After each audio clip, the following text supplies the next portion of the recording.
You're watching Newsday TV. Thanks for joining us. I'm Ken Bufa. A top MS-13 gang member pleaded guilty in connection with 7 murders, including 2 teenage girls from Long Island. Virginia Huey was in court. This is my battle for my daughter. Elizabeth Alvarado's 9-year-long fight for justice for her murdered daughter, Nisa Mickens, brought her to U.S. District Court, where Jairo Sáenz pleaded guilty to killing Mickens and 6 others. The 28-year-old high-ranking MS-13 gang member also admitted to multiple attempted murders, arson, and firearms offenses in what prosecutors say was a barbaric crime spree with fellow gang members from 2016 to 2017.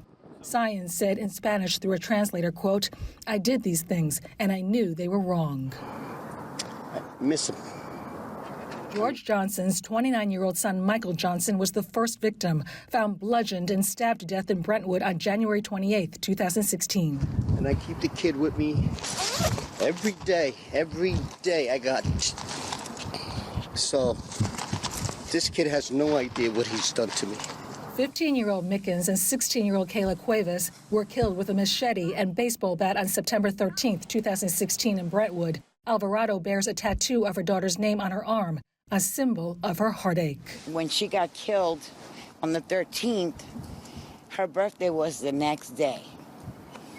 So that really hurt because she has so many dreams. Under the terms of the plea agreement, Sáenz faces a sentence ranging from 40 to 60 years in prison. The victim's families say that's not nearly enough time. I want to hear the word life. Alvarado agrees. She says her grief is never ending, and so is her determination to see her daughter's killer sentenced on June 13th. He needs to rot in jail.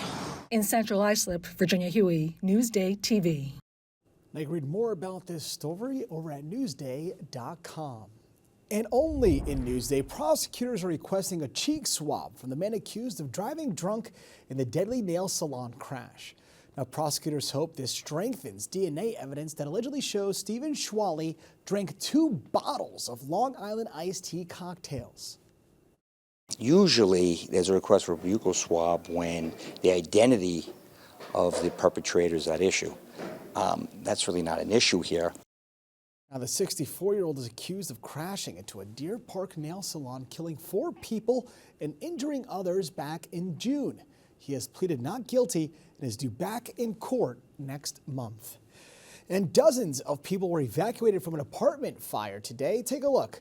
You're looking at the complex on Hawthorne Avenue. Now, fire officials say residents in 24 units were forced out, but no one was hurt. It happened around 1:30 this afternoon.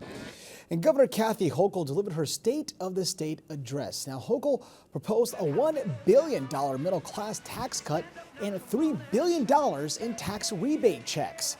She also spoke about free community college tuition, commuter safety, and housing affordability. New York will do something no other state has done before and ban private equity companies from bidding on properties for the first 75 days that they're on the market. Now, Hochul has also proposed free meals for all public school students. Newsday columnist Joy Brown explains what this means for Long Islanders. Putting money back in the pockets of your constituents. You know, she also mentioned the free lunch program. That will definitely put money back in. And for Long Island, that's a big deal because we're finding that a lot more students in our public schools need free lunches and free breakfasts. So that's going to be a big deal here on Long Island. Now you can read more about the State of the State address over at Newsday.com. Just click Get More below the Newsday TV video box. And the officer seriously hurt in the LIE crash is getting better. Doctors say Brendan Gallagher has been taken off a ventilator and is breathing on his own. The 30-year-old is still in intensive care and has a long road to recovery. Gallagher, who is also an Army veteran, was involved in a crash after police say the suspect bumped his cop car off of the expressway.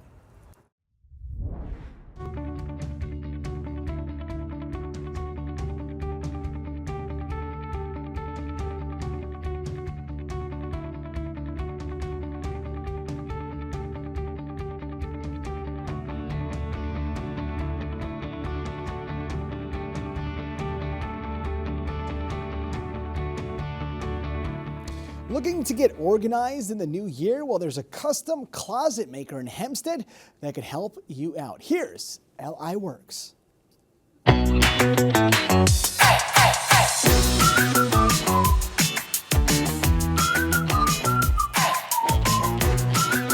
your gloves, folks. We're making closets.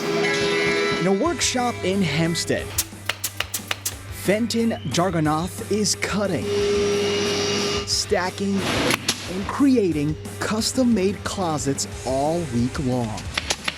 We started to do kitchens, but the pandemic came and that was no good for us, so we switched to doing closets. Surrounded by his nephews, the timber tailor from Guyana says he learned woodworking from his late father and admits the work is now ingrained in his DNA. Lifelong woodworker. As long as you smell sawdust, you'll never go back. Now this here is business, and there's lots of work to do. So I pretty much figured it out. This is how it works. First, they make the holes, and then after that's done, they're gonna bring it over here, where this gets carried out, and then from there, it's gonna get finished here. And then when all that is done, what's gonna happen is they're gonna clean it with him, and then they're gonna put it on this side, and then he hammers in all the details and the screws and stuff. It's kind of like being in Santa's workshop. If Santa made closets. If you're wondering how much they love closets, look, they even built a closet around their thermostat. Boom, next one. It's that easy. Now, while the family assembly line is humming, Fenton says it costs big money to make a big impact. These two machines alone will go over $300,000 $300,000? for the two machines. That one looks super, that's like 200K, that's like 100K? And the investment is not only paying off for him and his business, but for his family. Done, yes, yes. By the work ethic he's instilling, his father's teachings he's sharing, and the generational bond he's framing. They were not in woodworking, but now they're like professionals, really. And for Fenton, that's how LI works. Now, seek more exclusive stories like this one over at Newsday.com. Click Get More below the NewsdayTV video box.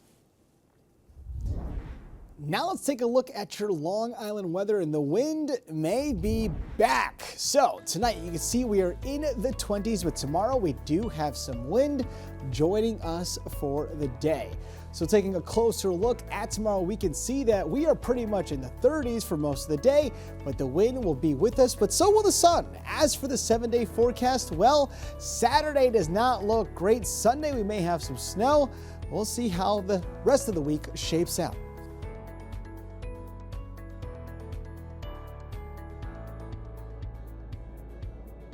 Long Island weather is brought to you by PTRC.